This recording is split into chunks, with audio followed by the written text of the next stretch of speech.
Hi అండి, welcome to my channel. ఎలా ఉన్నారు అందరూ? ఈరోజు మన వీడియో ఏంటంటే సొద్ద వడలండి. ఈ సొద్ద వడల్లోకి కావాల్సింది వచ్చి నేను కారం వడలు చేస్తున్నాను.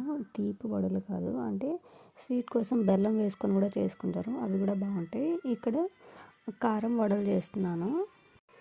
దీనికోసం ముందుగా పచ్చిమిర్చి అలానే అల్లం వేసి కచ్చాపచ్చాగా దంచుకోవాలి. అలానే శనగబెడలు అనేవి ముందుగానే నానబెట్టుకోవాలండి. ఒక 1 అవర్ లేదా హాఫ్ అన్ అవర్ ముందుగా నానబెట్టుకొని సొద్దపిండిలో వేసుకోవాలి. ఆ సొద్దపిండిలో వేసుకొని ముందుగా అన్నీ మిక్స్ చేసుకోవాలి. దాంట్లోనే కొంచెం సాల్ట్ వేసుకోవాలి. తర్వాత వేడి నీళ్ళు తీసుకోవాలండి. వేడి నీళ్ళు అంటే కొంచెం గోరువెచ్చగా ఉన్నవి తీసుకొని పిండిలో కొంచెం కొంచెంగా పోసుకుంటూ కలుపుకోవాలి. పిండి అనేది మనం చపాతీ ముద్ద అంత కాకుండా కొంచెం సాఫ్ట్గా కలుపుకోవాలి. కలుపుకున్న తర్వాత దాన్ని ఒక 1 అవర్ అలా పక్కన పెట్టామంటే ఆ పిండికి కారం, ఉప్పు అలానే శనగపప్పు వేసాం కదా, అవన్నీ బాగా పడతాయండి.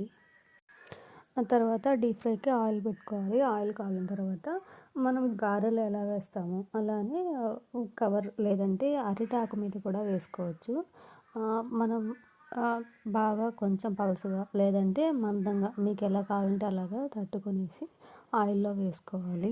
వేసుకొని ఎర్రగా కాల్చుకోవాలండి. మరీ మాడపెట్టకూడదు, అలా అని పచ్చిగా కూడా ఉండకూడదు.